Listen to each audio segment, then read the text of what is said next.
किशोरी के लापता होने के मामले में उसके परिजनों द्वारा जिस किशोर पर अपहरण का आरोप लगाया गया था, उसी के परिजनों ने आज किशोरी के परिजनों पर किशोर के अपहरण का आरोप लगाया है। यह पूरा मामला नवाबाद थाना क्षेत्र के अंतर्गत शिवाजी नगर का बताया गया है। यहाँ रहने वाले कमलेश कुशवाहा ने एसएसपी को दिए गए प्रार्थना पत्र में बताया कि उसका 15 वर्षीय पुत्र जितेंद्र कुशवाहा कक्षा 11 का छात्र है। उसके पड़ोस में ही एक अल्पसंख्यक परिवार रहता है जो एक दुकान किए हुए है। इस परिवार के सदस्य उसके पुत्र को अपनी दुकान पर बुलाकर उसे धर्म परिवर्तन के लिए दबाव डाल रहे हैं। वह अपनी पुत्री का विवाह उससे कराने की बात करते हैं। इसकी जानकारी होने पर कमलेश ने इसकी सूचना चौकी पुलिस को दी, जिस पर चौकी पुलिस ने दोनों पक्षों को बुलाकर समझौता करा दिया था।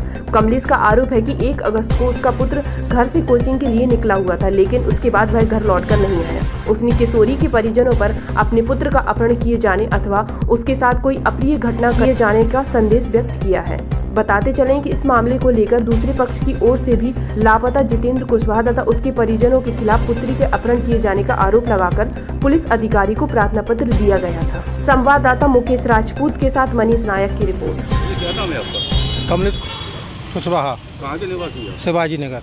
किस मामले को लेकर आगे झांसी एसएसपी ऑफिस आई है? सर, ये मेरा बच्चा 1 तारीख से किसी ने अपहरण कर लिया। उसी सिलसिले में एसएसपी साहब को हम लोग प्रार्थना पत्र देने के लिए आए थे। किन्होंने किया होगा, कब किया? ये हमारे मोहल्ले में रहते हैं अनीस मंसूरी, रईस मंसूरी, इकबाल मंसूरी। इन लोगों ने मेरे बच्चे के ऊपर करीबन 5 माह पहले दबाव बनाया था कि मेरी बच्ची के साथ अपने बच्चे का निकाह करवा दो और नहीं तो हम तुम्हारे बच्चे को जान से ख़त्म कर देंगे। और उससे पहले ये मेरे बच्चे को बेला फुसला रहे थे, अपने घर बुलाते थे। और मेरे बच्चे जब उनकी बातों में नहीं आया तो उसको धमकाया। फिर मैंने बच्चे से पूछा, डांट धमका कर, तो उसने बताया कि पापा ऐसी ऐसी बात है। तब फिर मैंने इसका विरोध किया। चौकी विश्वविद्यालय में मौखिक खबर की, क्योंकि उसमें बच्चों के पेपर चल रहे थे। तो चौकी प्रभारी ने तत्काल लोगों को बुला के दोनों पक्षों को समझाया था। उस समय ये लोग मान गए थे, लेकिन फिर 1 महीने बाद फिर धमकी देने लगे कि आपने हमारी बात नहीं मानी है तो आप अपना धर्म परिवर्तन क्यों नहीं कर रहे हो, आप अपने बच्चे की शादी हमारे बच्चे से क्यों नहीं करवा रहे हो। मैंने साहब मैं धर्म परिवर्तन नहीं करूँगा। ये दबाव डाल रहे थे हमें हमारे बच्चे को, परिवार को जान से मारने की धमकी दे रहे थे।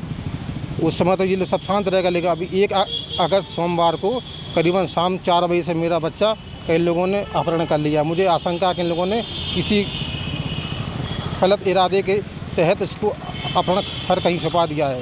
उसकी आपने शिकायत थाने में नहीं की थी?